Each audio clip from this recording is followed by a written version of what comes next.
El siguiente programa de opinión contiene elementos de lenguaje, salud, sexo y violencia que solo pueden ser escuchados por niñas, niños y adolescentes bajo la supervisión de sus madres, padres, representantes o responsables. Venezuela amanece con fuerza, Venezuela amanece en unidad, porque la fuerza es la unión. La fuerza es la unión. La fuerza es la unión, te digo. Venga toda Venezuela a organizarse. La fuerza es la unión, la fuerza es la unión. Y a poner tu granito de arena. Dale por Venezuela. Actívate. En la unión está la fuerza. Por eso te digo que la fuerza es la unión. Muy buenos días, Venezuela. Bienvenidos todos a este su espacio. La Fuerza de la Unión es una tribuna abierta de la sociedad democrática venezolana para compartir con todos ustedes, más allá de cualquier distingo puntual, partidista o ideológico, la angustia, la preocupación, la justa indignación por lo que hoy está ocurriendo en nuestro país y también la certeza, la confianza, la esperanza de que trabajando juntos, de que remando unidos en la misma dirección, seremos capaces de construir la Venezuela de trabajo y de respeto, la Venezuela con alimentos y con medicinas, la Venezuela con democracia y con libertad, que todos necesitamos y que ciertamente todos merecemos. Quiero, antes de iniciar nuestro programa de hoy, hacer un alerta claro, contundente. Señores, anoche nos faltaron el respeto a todos, a todo el país. Lo que ocurrió anoche, tanto el video difundido, obviamente con la anuencia del señor Mauro Moros y su anillo de seguridad y su séquito, como después lo que dijo acá al llegar a Venezuela en la triste cadena que dio, todo eso constituye una provocación y un irrespeto al pueblo venezolano. Escuchemos de inmediato lo que dijo el señor Mauro Moros, o parte de lo que dijo el señor Mauro Moros anoche al llegar a Venezuela. Escuchemos. Autoridades de la ciudad de Estambul. La ciudad de Estambul tiene 20 millones de habitantes y nos recibieron con los brazos abiertos. Y allí compartimos en un restaurante famoso, Nusret. Le envío desde aquí un saludo a Nusret. Nos atendió él personalmente, estuvimos conversando, disfrutando con él. Un hombre muy simpático, muy alegre, ama a Venezuela. Me lo dijo varias veces, amo a Venezuela, admiro a Venezuela, me dijo Nusret. Desde aquí le envío un saludo a Turquía. Y estuvimos compartiendo con él, nos mostró un museo que se encuentra ahí donde comimos junto a él, museo de piezas del Imperio Otomano, piezas con 700 años de antigüedad, impresionante. Así que estuvimos en Estambul 2 horas aproximadamente, haciendo lo que se llama un pase de servicio, un toque técnico y luego rumbo a Caracas. Y llegamos a Caracas bajo la llovizna, conversé con Aristóbulo y va rumbo a Los Guayos. Bueno, eso fue lo que dijo anoche el señor Mauro Moros al llegar a Venezuela.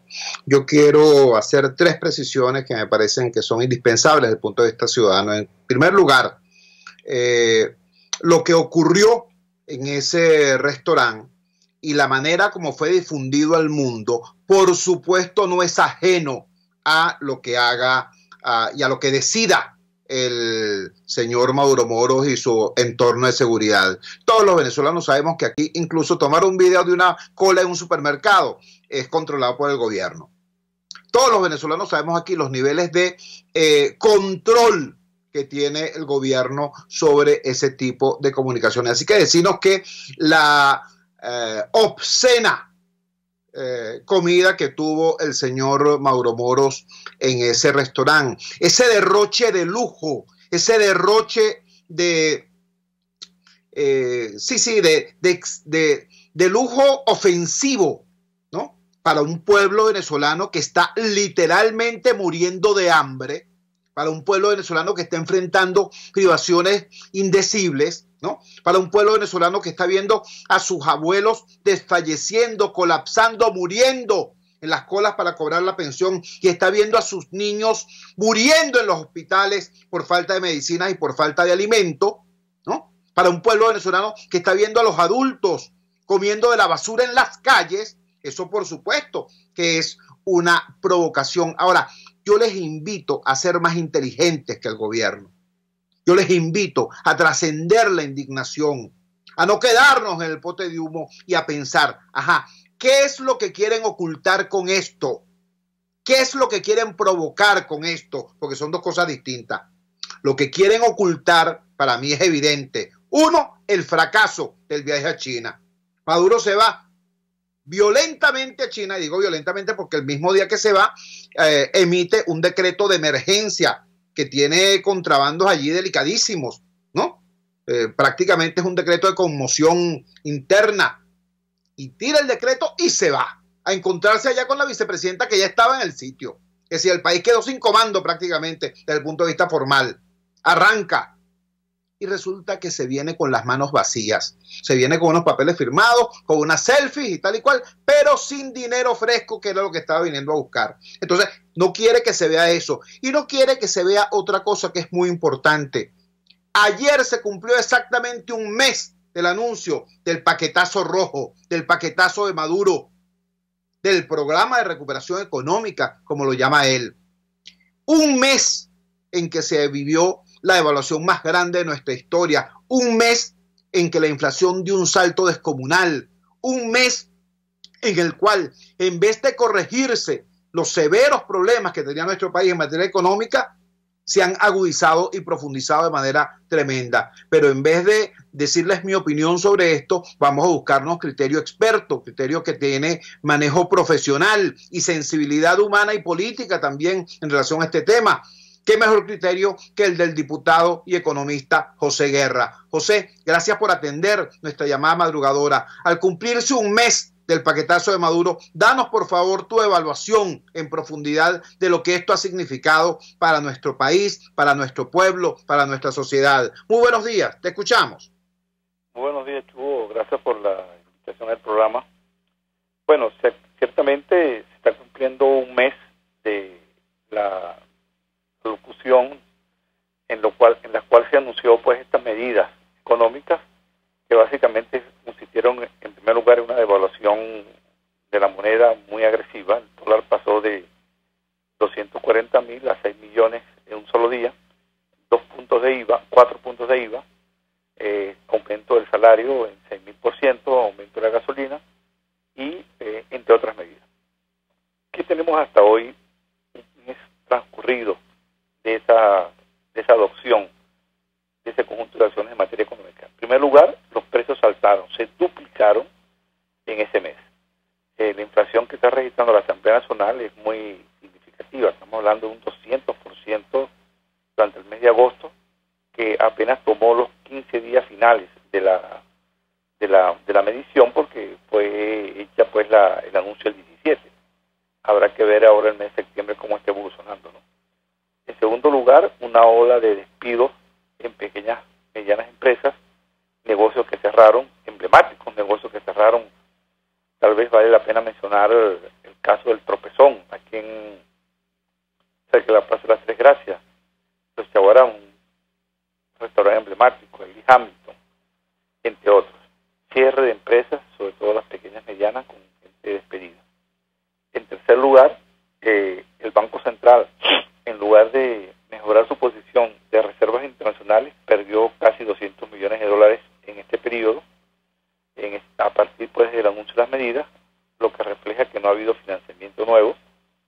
En cuarto lugar, el Banco Central, que está perdiendo esas reservas internacionales, sigue disparando dinero a la calle dinero inorgánico a la calle, y todos esos bonos que se están dando, financiamiento, salarios o pensiones, se está financiando, para la redundancia, con el llamado dinero inorgánico, que no es otra cosa que dinero sin respaldo. Resultado, mayor inflación y devaluación de la moneda. Finalmente fueron a China por lana y llegaron trasquilados. No obtuvieron el financiamiento. Los chinos están renuentes a seguir prestando dinero al país por las pérdidas que tienen sus empresas acá. Saben que dólar que meten acá, dólar que se roban o que no tiene el retorno esperado. Y bueno, ya usted escribió también pues lo que pasó en Turquía, una cena fastuosa con tabaco incluido, mientras el país no se consigue una molécula de carne de res en ninguna parte, allá había para regalar prácticamente. Entonces, ¿cuál es el resultado de este paquetazo rojo? Más hambre, alto costo de la vida y más desempleo. Con José Guerra. José Guerra es diputado a la Asamblea Nacional, fue integrante del directorio del Banco Central de Venezuela cuando ese organismo era un organismo independiente y actuaba de acuerdo a la Constitución, y fue también director de la Escuela de Economía de la Universidad Central de Venezuela. José, quisiera que nos dijeras ¿qué ocurrió con una de las promesas fundamentales que hizo el señor Maduro Moros cuando hace exactamente un mes presentó su paquetazo? Él habló de una disciplina fiscal prusiana. Admitió, cosa que me extraña que no haya tenido mayores consecuencias, admitió que había emitido dinero inorgánico, pero dijo que ese chorro se iba a cerrar de inmediato. ¿Qué ocurrió con eso? ¿Qué pasa con la masa circulante o qué ocurrió con la masa circulante en estas 4 semanas? ¿En efecto hubo algún atisbo de disciplina fiscal o estamos en presencia de más de lo mismo o de peor de lo mismo? Bueno, la disciplina fiscal es prácticamente un saludo a la bandera. Si la disciplina fiscal es ir para Turquía y pararse en un restaurante de Estambul, uno de los más caros del mundo, porque este señor tiene restaurantes en Dubái, en Londres y en Estambul, y es ese es el signo de la austeridad, pues no hay austeridad. De hecho, cuando uno observa las cifras, lo que se está dando cuenta es que el Banco Central sigue activado ese cañón de disparar papelillos que es el Banco Central, papel que prácticamente no tiene ningún valor. Entonces usted ve pues que todo el dinero que está creando el Banco Central es para financiar el gobierno. Entonces no hay austeridad, la austeridad es para nosotros, no para el gobierno. Y entre tanto es importante precisar que ese dinero inorgánico, que llaman dinero sin respaldo, que es lo que significa inorgánico, un dinero no orgánico, inorgánico, sin respaldo, básicamente lo que hace es alimentar la inflación, porque es plata que se la circula de la calle a encontrar bienes inexistentes. Entonces eso es lo que hace que la inflación suba y se deprecie el bolívar. De manera tal que no hay disciplina fiscal. La disciplina fiscal es para nosotros, que estamos comprimidos en nuestro gasto, nuestra forma de vida, mientras que el gobierno sigue el despilfarro, tal como usted lo relató muy bien en la cena de Estambul. Seguimos conversando con José Guerra, economista y representante popular de los barrios y urbanizaciones del sur de Caracas. José, otro de los elementos claves del planteamiento del señor Maduro Moros hace exactamente un mes tenía que ver supuestamente con abatir la inflación, y él anunció la estructuración o concertación de un listado de precios acordados. ¿Cuáles son, en tu opinión, el resultado de esas diligencias? Es decir, en pocas palabras, ¿por qué anoche todo el planeta pudo ver a Maduro Moros en Estambul comiendo exquisitos cortes de carnes, mientras que acá en Venezuela prácticamente es imposible conseguir una pizca de carne de res, para poner solamente un ejemplo de uno de los productos? O sea, esos precios acordados, ¿con quién los acordó y cómo están funcionando? Bueno, estos precios acordados, ellos llevaron a una reunión en Miraflores a un conjunto de productores, los retrataron y los hicieron firmar pues un documento. Firmar no significa acordarse, significa imposición. En el caso de la carne que usted menciona, no hay un gramo de carne en ninguna carnicería del país. Entonces, ¿por qué? Bueno, porque tal vez los precios a los cuales se está acordando para su expendio no reflejan adecuadamente el esfuerzo del productor. De manera tal pues que el productor le están fijando un precio de la carne a algo así como a 7.000 o 5.000 en ganado vivo, cuando ese ganado pues es llevado al matadero, ahí pierde ya 30-40%, porque el cuero, las vísceras, las patas, los cachos, la cabeza, cuando empieza el proceso ya de la matanza y el procesamiento de la carne, ahí se va quedando en el camino. Entonces, no refleja los costos. Eso para poner un caso. Y otros productos que lo subieron exageradamente, el caso del jabón, de lavar ropa, el caso del jabón en polvo, entre otros. De manera tal pues que estos regímenes de fijación de precios administrativa y burocráticamente suelen causar este proceso de escasez, porque el bien más caro no es el que cuesta más, es el que no se consigue en el mercado. Entonces da lugar al mercado negro, a las transacciones fuera de los canales normales de distribución, y es lo que ha venido ocurriendo con el caso de productos que no se consiguen por los canales oficiales, pero todo el mundo sabe que están en Katia, en manos de mafias de distribución manejadas por el gobierno. Conversando con José Guerra y estamos abusando ciertamente de su gentileza al regalarnos estos minutos esta madrugada del martes 18 de septiembre, porque se cumple un mes exactamente del paquetazo económico de Maduro. Ojo, no estoy diciendo paquetazo neoliberal, esto no es un paquetazo neoliberal, esto es peor incluso que un paquetazo ortodoxo, de acuerdo a las viejas líneas, ya superadas, por cierto, por el Fondo Monetario Internacional, porque los paquetazos ortodoxos tenían por lo menos la intención de corregir los vicios y tenían la promesa a mediano o largo plazo de mejora en la vida de la gente. El paquetazo de Maduro, el paquetazo comunista, lo que quiere es mantener los errores, profundizar los errores y terminar de destruir lo que quede de calidad de vida de la gente. Y eso va dirigida la siguiente pregunta a José Guerra. Uno de los elementos que forman parte de este paquete es el tema del salario. El salario mínimo ya no es mínimo, ya es universal, es decir, es el salario uniforme, es la cubanización salarial de Venezuela, y ya eso ha empezado a generar diatriba, movilización y protesta. ¿Qué va a pasar en materia salarial? El aumento del salario no compensa ni siquiera lo que es el costo de la canasta básica, pero sí logró la quiebra, el cierre de muchísimas empresas, de muchísimos establecimientos y la consiguiente oleada de desempleo. ¿Qué va a pasar ahora con el tema de la política salarial para quienes conserven algún puesto de trabajo? Porque por lo que estamos entendiendo, la política salarial del gobierno violenta toda la normativa legal, violenta el principio constitucional de la progresividad de los derechos sociales y violenta las contrataciones colectivas. ¿Qué podemos esperar entonces? Le preguntamos a José Guerra, que además de economista, de fuste, es dirigente político y líder social. ¿Qué podemos esperar entonces que ocurra con este aspecto de las medidas económicas, con este aspecto del paquetazo comunista, el tema salarial? Te escuchamos.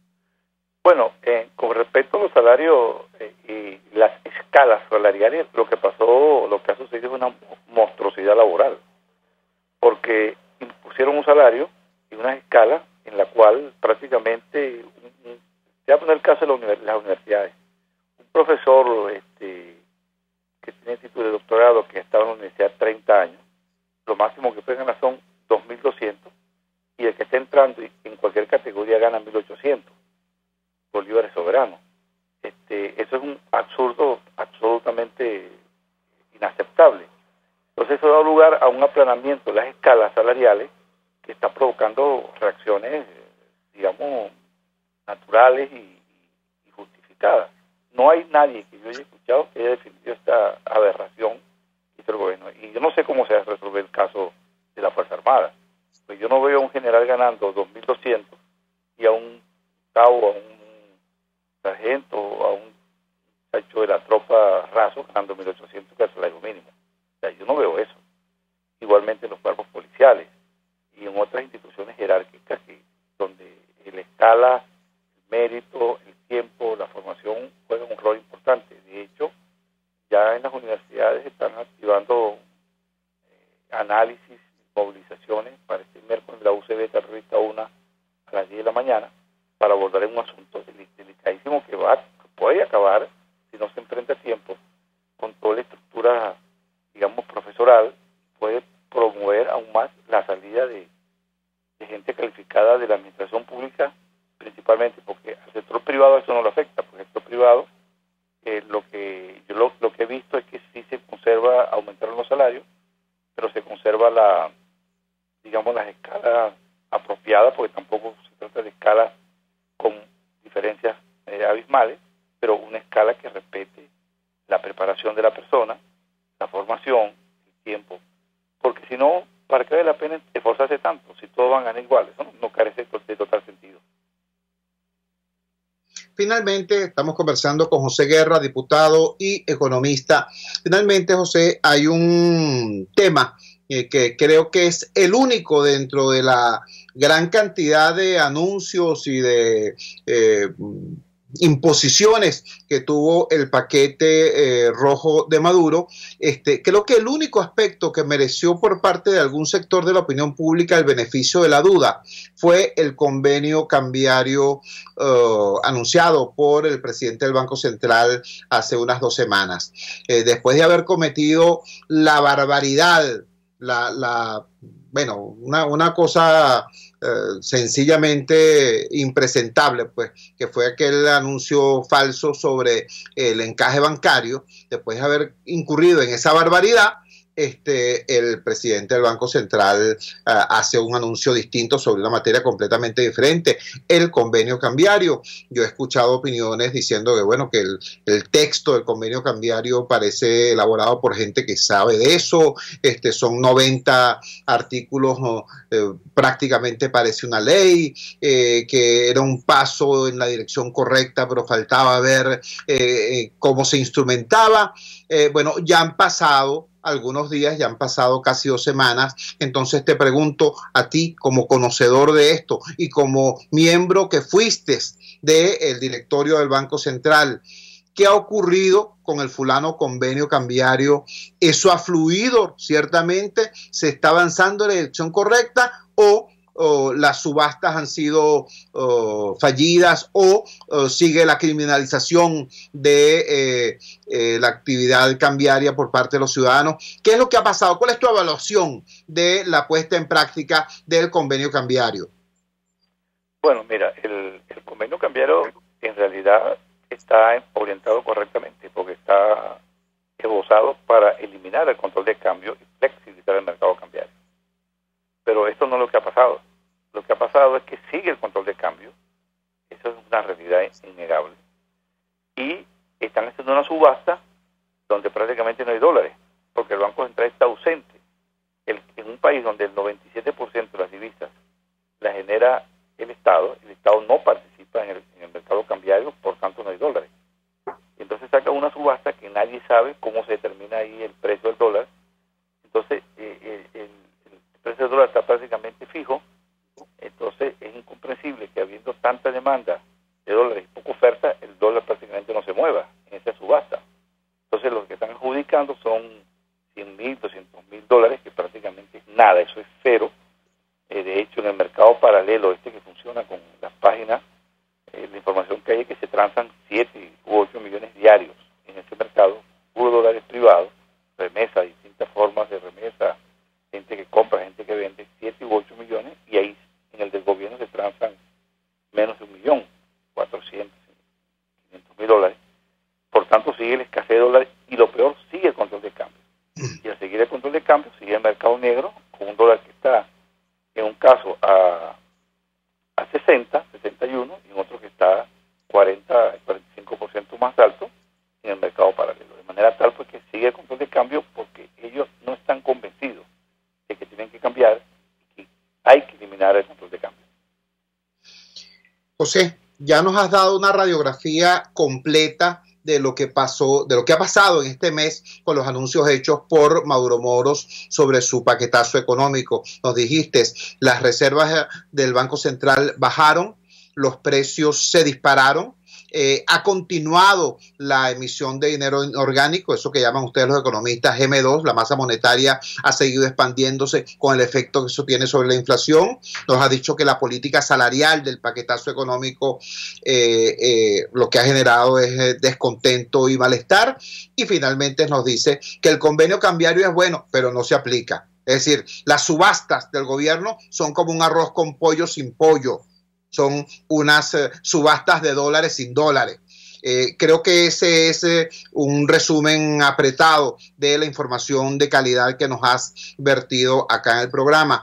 Ahora quiero hacerte primero un reconocimiento y luego una pregunta. El reconocimiento es que tú eres uno de los pocos dirigentes políticos de oposición que ha trascendido la queja y la denuncia y ha llegado al planteamiento de hacer una oferta propia, un planteamiento estratégico acerca de lo que hay que hacer en materia económica en este país. Porque no basta con convertirse, como dijo alguna vez un dirigente político, en un comentarista de noticias. O sea, no basta con que los dirigentes políticos nos estén recordando a nosotros, los ciudadanos, a todo el país, la crisis que vivimos, porque la conocemos toda. Además, uno espera de la dirigencia política un planteamiento estratégico, la fórmula de cómo salir de esto. Y José Guerra, repito, es uno de los pocos dirigentes políticos que en ese sentido ha avanzado y ha hecho planteamientos concretos. José, la pregunta es la siguiente. ¿Tú crees que sea posible que frente a este desmadre profundo que estamos viviendo, frente a esta catástrofe, porque no es otra palabra que podemos aplicar, que intenta el gobierno ocultar con potes de humos tan ridículos como el de anoche en Estambul, pero que su gravedad es tal que es inocultable? Frente a esta situación, ¿podremos esperar en los próximos tiempos, en las próximas semanas, un planteamiento estratégico, no de José Guerra o del partido de José Guerra, sino de la oposición como conjunto, en función de cómo enfrentar esto y salir de esto? Porque si no, vamos a seguir viendo que si la pelea de las enfermeras, que si la pelea de los profesores universitarios, que si la pelea de los trabajadores de Corpoelec, pero peleando al detal, nos pueden batir al detal. ¿Es posible esperar eso, José, por tu conocimiento que tienes de lo que está ocurriendo dentro de la oposición y dentro de la Asamblea Nacional? Te escuchamos. Bueno, efectivamente se ha trabajado en una propuesta para el país. Estas propuestas están literalmente ya listas.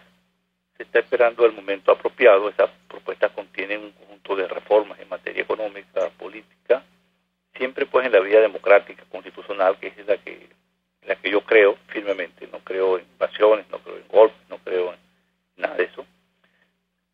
Por tanto, se trata pues de articular esa propuesta, que es un plan de reformas integrales en materia, por ejemplo, cambiaria, eliminar el control de cambio, que haya libertad para comprar y vender dólares. En materia fiscal, tratar de reducir gradualmente el déficit fiscal. Eso no se puede reducir de un día para otro. De refinanciar la deuda externa, sin la cual no hay salidas desde mi punto de vista. Tenemos un incumplimiento en el pago de la deuda que va para allá 10.000 millones de dólares de pagos no incumplidos. Tenemos un problema serio con activos nacionales que están a punto de perderse. El caso es Círico, porque no pagamos la deuda que tenemos. Un plan de reforma, digamos, monetaria, para evitar que el Banco Central siga financiando al gobierno. El Banco Central no está para financiar al gobierno, sino para vigilar la moneda, para que su valor se preserve. Un plan de reforma petrolera para incrementar la producción con inversión extranjera. Aquí no hay solución al problema petrolero si no vienen capitales, porque del exterior y nacionales, porque se está quebrada. Finalmente, un plan para respetar la propiedad. La gente que ahora está trabajando, despertando para ir para el mercado, el hombre del volante, el hombre del pequeño comerciante, de la fábrica, con una cosa que para mí es fundamental, que el gobierno lo deje trabajar, que no lo moleste tanto, que no le extorsione las alcabalas cuando vienen con su carga manejando horas y horas para traer los productos a los centros de consumo. Que dejen que la gente trabaje, que el gobierno se transforme en aliado del que trabaja y no en enemigo de quien trabaja. Es un poco el contenido, así grosso modo, de la reforma que ya hemos trabajado.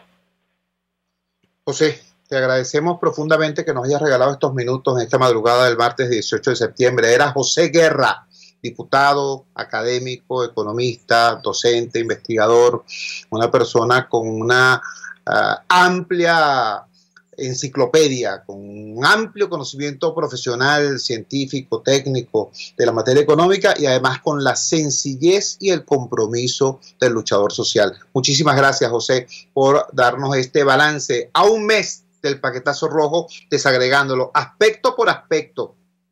y es sí, ciertamente demoledor el análisis que hace José Guerra. Vamos a la siguiente pausa comercial y ya regresamos con muchísimo más de La Fuerza. La fuerza es la unión. Usted escucha Unidad, la fuerza es la unión, con Chuo Torrealba por RCR 750 AM. Puedes seguirnos en nuestras redes sociales. En Twitter, @RCR750, la radio que se ve. En RCR somos vanguardia. Toda la programación de tu RCR también la puedes seguir a través de la internet. Audio y video en tiempo real, noticias y mucho más. No te pierdas ni un segundo de nuestra programación. No hay excusa ni cadena que valga para que dejes de escucharnos. Ingresa a rcr.tv, la radio que se ve.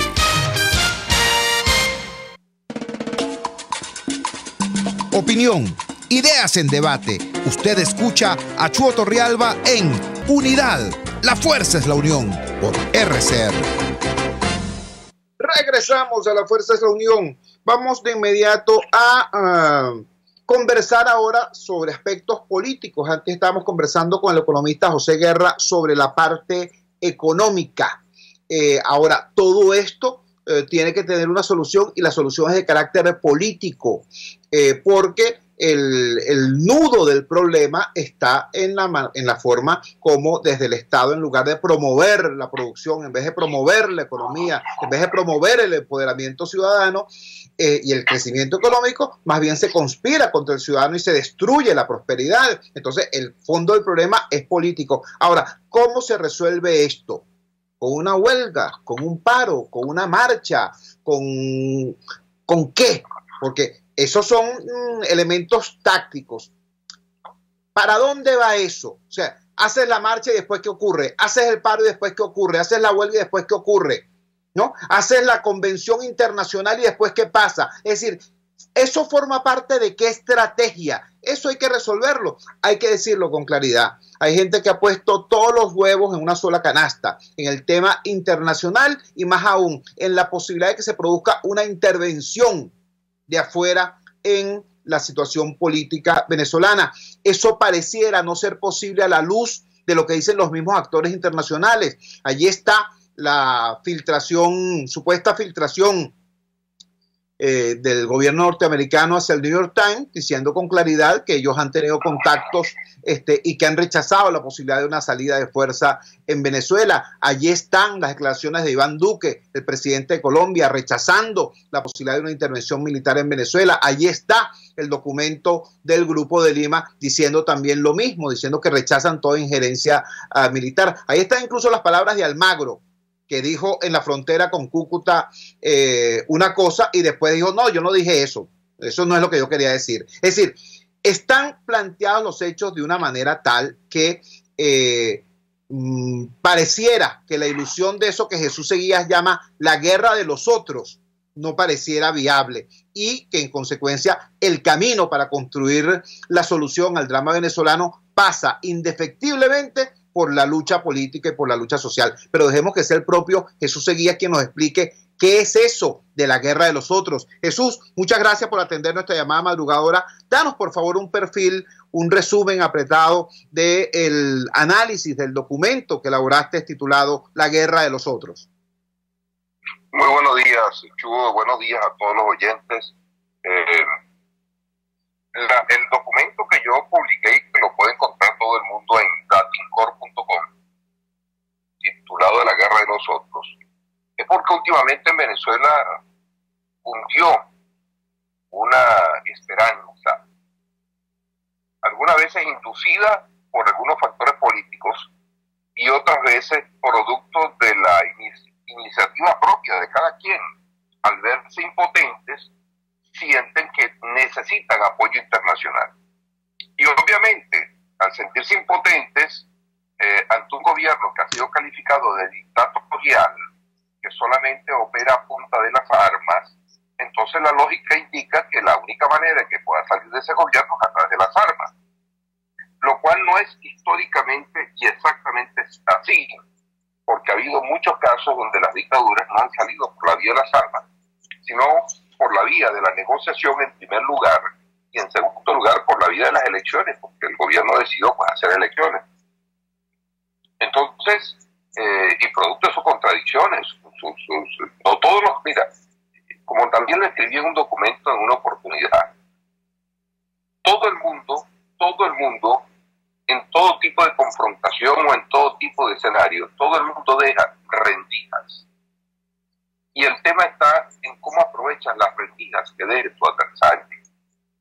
El gobierno venezolano, por más duro, por más férreo, por más agresivo, por más represor que haya sido, siempre deja brechas, porque esas brechas y esas rendijas son el resultado de las contradicciones internas que tiene todo movimiento social o político en el mundo entero, porque nada es perfecto. Y luego de tantas derrotas, mucha gente tiende a veces hasta magnificar la capacidad del gobierno y piensa que todo lo que ocurre está planificado, que el golpe del 11 de abril, por ejemplo, fue planificado por Chávez, 11 de abril del 2002, y así sucesivamente. Eso es parte de la vida cotidiana. Entonces mucha gente cree que la solución militar es la vía adecuada. Tiene, es decir, una media verdad, tiene algo de lógica, pero en la vida no todo opera de acuerdo a esa lógica, porque la dinámica militar y el que sabe de guerras sabe que eso tiene un protocolo, y sobre todo con los Estados Unidos de Norteamérica, que es el país al que se le ha endosado la mayor responsabilidad en una posible intervención militar en Venezuela. Entonces la pregunta no es si están los Estados Unidos en capacidad o no de expulsar a través de una guerra convencional de tanques, aviones, bombas, misiles, de expulsar a Maduro del poder. O sea, ponerse a discutir es una necedad. Estados Unidos tiene capacidad para destruir al planeta 30 veces. Tiene el arsenal militar más formidable jamás visto en la historia de la humanidad. De manera que eso no está en discusión. La discusión es qué va a pasar el día después. Fíjate tú que vamos a empezar por esa parte, porque esa es la parte más delicada. No es si Estados Unidos y Colombia, inclusive Colombia sola, sin Estados Unidos, tienen una capacidad militar superior a la de Venezuela. Colombia tiene la segunda fuerza militar más grande de América Latina después de Brasil. De manera que eso no está en discusión. La discusión es qué va a pasar el día que lo saquen. Entonces tienes tú el primer elemento, que fue lo que un senador, un altísimo dirigente republicano, le dijo a un grupo de venezolanos el sábado pasado en una reunión un poco privada, pero que se filtró a través de la revista Z, creo que fue que la publicó, donde le dijo el influyente, digo, parecido a lo que puede ser un hombre como Lincoln Díaz Varal, no digo que sea él, algo así, alguien de alta influencia en la Casa Blanca, en el Partido Republicano. Le digo a ellos, ustedes tienen que evitar a los venezolanos, ustedes tienen que evitar actuar cada uno por su lado, porque si no, Washington no va a saber con qué se va a encontrar en Venezuela el día después de la caída de Maduro. Recuerden que el fantasma de Irak o Libia sigue muy presente en los Estados Unidos. Bueno, fíjense, pues eso mismo dije yo en el documento, donde expuse que el caso iraquí, para ser más exacto, y el caso libio y el caso sirio han sido ejemplos palpables de cómo haces tú. En el caso sirio no lo han logrado, pero en el caso de Irak lograron expulsar a Saddam Hussein la segunda vez, porque el tema es que si los ataques se realizan a través de drones, que es lo que más se acercaría a la realidad en el caso venezolano, porque Estados Unidos no va a arriesgar un solo estadounidense en ninguna parte del mundo para hacer el trabajo que los nacionales afectados no quieren hacer. Entonces, en caso de hacerse con drones, expulsan a Maduro del poder, pero Maduro puede seguir en el poder, o puede seguir vivo, o puede seguir combatiendo. Y eso fue lo que pasó con Saddam Hussein en la primera guerra del 91. Saddam Hussein fue derrotado, pero quedó allí en el poder 12 años más, y hubo necesidad de empantanar o de meter a todos los soldados estadounidenses en Irak para poder cumplir finalmente la tarea. Y eso le costó a los Estados Unidos una experiencia tan amarga que no quieren volverla. ¿Por qué? Porque la mayoría de las víctimas no perecieron en la guerra convencional, sino en la guerra asimétrica, que es la guerra para la cual se viene preparando el gobierno venezolano desde hace más de 15 años, después del golpe de Estado del 11 de abril del 2002. Ellos decidieron y saben que ellos con una guerra convencional no van a ningún lado, que todo el armamento que tiene Venezuela en materia convencional, tanques, barcos, aviones, eso es chatarra en potencia.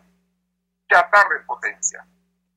Para lo que se vienen preparando es para una guerra asimétrica, con hombres preparados, entrenados militarmente desde hace años y con armamento infinitamente superior al que ha tenido la FARC de Colombia y el ELN de Colombia. Y con unos recursos económicos infinitamente superior a lo que han contado la FARC de Colombia, quienes durante 40.000 hombres incendiaron a Colombia durante 40 años. Y ahí están todavía lidiando con eso. Entonces, esas son las cosas y las consecuencias de una guerra que todo el mundo tiene que sopesar. No se trata de hacer cálculos alegres, porque es que muchos guerreristas venezolanos, aún que ahora quieren saber más de guerra que todo el mundo, pero aún están en la academia de guerra y todavía no están sino en el primer semestre y están viendo parciales de Nintendo 1, Xbox y además PlayStation.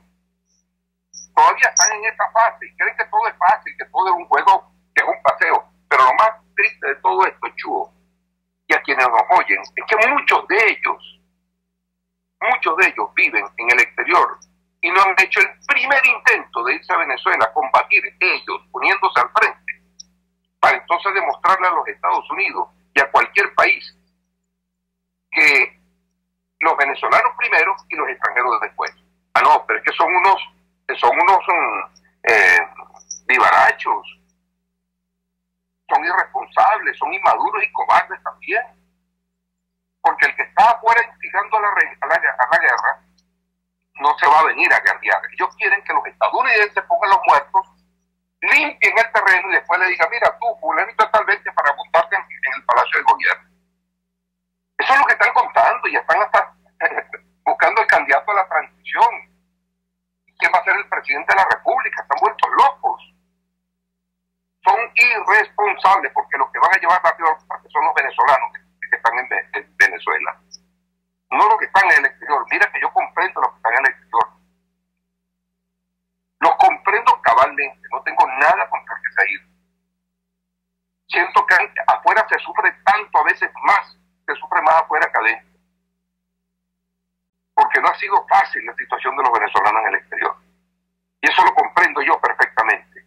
Lo que no puedo comprender es que desde el exterior empiecen a decirle a todos los que están en Venezuela, vayan a la guerra, vayan a las calles, pero ellos no hacen lo posible por enfrentarse. Ah, que no lo dejan entrar. Bueno, mira, la frontera colombo-venezolana es casi 2.000 kilómetros de frontera. Métanse con su armamento en la mano y salgan a combatir. En 20 años, los únicos que han sido capaces en la oposición de tomar las armas y de ejecutar una acción contra el gobierno desde el punto de vista armado han sido 2 personas nada más y un grupo pequeño que los acompaña, que son el capitán Caguaripano y Oscar Pérez. Y ya vemos cómo terminaron los dos. Y después que terminaron como terminaron, el silencio opositor fue abrumador, fue escandaloso. Fue escandaloso. Porque definitivamente desde hace muchos años, desde el año 2002, que fue la única oportunidad para salir por la vía de un golpe militar en Venezuela, con el golpe del 11 de abril, desde ese entonces el fortalecimiento del chavismo ha sido gigantesco. Y ya hoy el chavismo, o mejor dicho, el grupo chavista que está en el poder, es lo más parecido a un elefante. Un elefante se come en rodajas. No se come como si fuese a comerse un cuarto de pollo, que te lo comes en 15 minutos. Y ese ha sido el gran error opositor, haber subestimado a su adversario. Durante 20 años han sido incompetentes para calificar adecuadamente a su adversario. Es un adversario que yo digo que técnicamente está noqueado, pero no hay quien lo empuje. De eso porque quisiera... ahí está el problema. Fíjate, Jesús, de eso quisiera que habláramos también, porque ya tu argumentación y lo que hemos visto recientemente, pues las declaraciones del Grupo de Lima, del presidente de Colombia, las filtraciones del New York Times, parecieran colocar pues en su justo lugar las especulaciones sobre eso que tú llamas la guerra de los otros. Ahora háblanos de la salida política. Tú dices, el gobierno está noqueado, pero no hay quien lo empuje. Efectivamente, un gobierno con 80% de rechazo interno, con la condena casi unánime de la comunidad internacional, sin liderazgo carismático y sin dinero. O sea, ¿cómo es posible que no haya una dirección política que, afincada en estos datos, desarrolle una iniciativa política y de masas capaz de lograr la victoria? Háblanos de eso, por favor. Bueno, mira, definitivamente, Chugo, vamos a resumir esto de esta manera, ¿no? Venezuela ya es un país arruinado y lleno de calamidades, con un gobierno que no gobierna, con una población chavista que no está de acuerdo con lo que está ocurriendo, pero juega un cuadro cerrado con Nicolás Maduro. Pues todos sabemos que ante la amenaza externa, la unidad interna. Es un gobierno, tenemos un liderazgo opositor, desarticulado y paralizado, con una ciudadanía indignada donde cada quien hace dibujo libre, buscando respuestas y pretendiendo llenar el vacío. Y con 30 millones de venezolanos, chubos, que andan a la deriva, desesperanzados, y más de la mitad de estos con grandes ganas de irse del país. Eso resume en gran medida el diagnóstico. Y además tenemos que después de 20 años fracasó la vía militar interna. El gobierno desmanteló la capacidad, la unidad interna de las Fuerzas Armadas. No hay posibilidad de un golpe de Estado producto de madrugonazo. Eso es imposible por el nivel de inteligencia de que ha desarrollado el gobierno. Una rebelión civil. Entendamos que la rebelión civil de la clase media no tumba el gobierno. Y los sectores populares tienen niveles de control social demasiado elevados como para que puedan salir simultáneamente a la calle. Y de salir a la calle, lo más parecido a eso va a ser la anarquía total, porque nadie podrá dirigir aquello, donde se combinarán la sociedad civil protestando por un lado y los ampones por otro lado haciendo lo que le dé la gana. El país entrará en un infierno de anarquía, de caos, que los días actuales van a ser pálidos ante lo que puede venir después, porque serán de horror. De horror. Experiencia de esos hay en el mundo hasta decir basta. Los libaneses pasaron más de 10 años en una guerra civil con 100.000 muertos para finalmente darse cuenta que lo mejor era sentarse a negociar, musulmanes y cristianos. Entonces en Venezuela descartada la vía del golpe militar por las razones que yo he puesto en diversos documentos, descartada la rebelión civil, descartada una intervención de los marines y del desembarco de tropas extranjeras en Venezuela por las razones que pongo en ese documento, descartado un ataque militar puntual, como llaman algunos, quirúrgico. Y después ¿qué? Y los Estados Unidos, eso es lo que precisamente piensan y repiensan, porque ellos no son ningunos alegres jugadores a la guerra, ni creen que las cosas se resuelvan al estilo Rambo. Entonces, ¿qué nos queda? Y vamos a la vía electoral. En Venezuela ya no hay vía electoral de por medio, porque una vía electoral de por medio con las garantías que merece un país democrático no es un suicidio para el gobierno venezolano. El gobierno venezolano no va a entregar el poder así nada más. Eso hay que entenderlo. Y cualquier proceso de cambio en Venezuela pasa por una negociación. Así le dé alergia, le dé piquiña, le dé lo que le dé a mucha gente. Porque no puede ser que después de 20 años habiendo intentado todo. Porque hay que ver el esfuerzo que hicieron muchísimos venezolanos en la pasada rebelión del año 2017. Aquello fue heroico. Aquellos jóvenes que fueron con escudos de cartón y poniendo el pecho desnudo frente a las balas. con aquella fuerza, con aquel entusiasmo, con aquellas convicciones, y que tampoco se haya logrado nada. Entonces, para hacer todo esto, tener una cantidad de muertos, destruir a un país para finalmente negociar.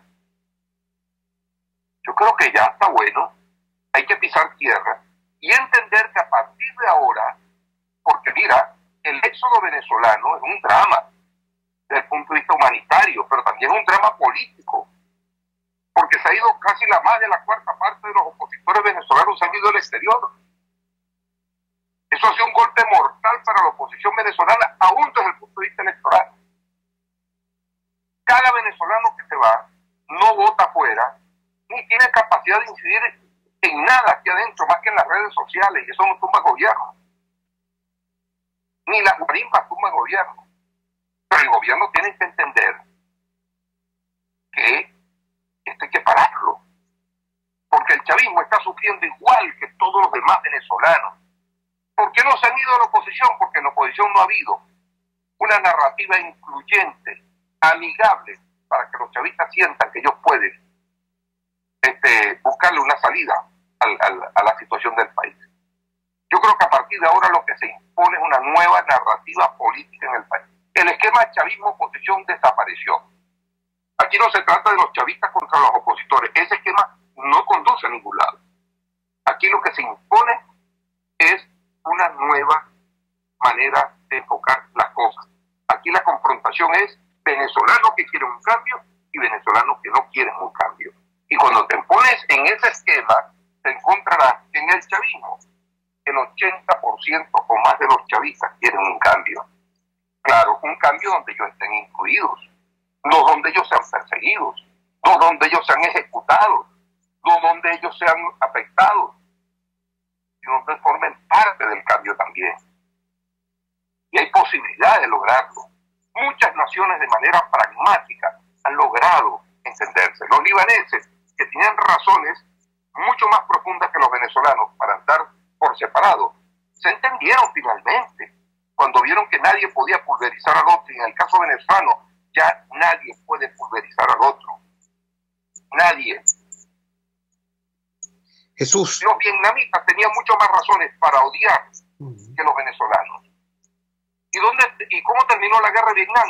En una mesa de negociación, y hoy los vietnamitas y los estadounidenses tienen relaciones formidables. Entonces en Venezuela, lo único que se impone es un acuerdo y un entendimiento.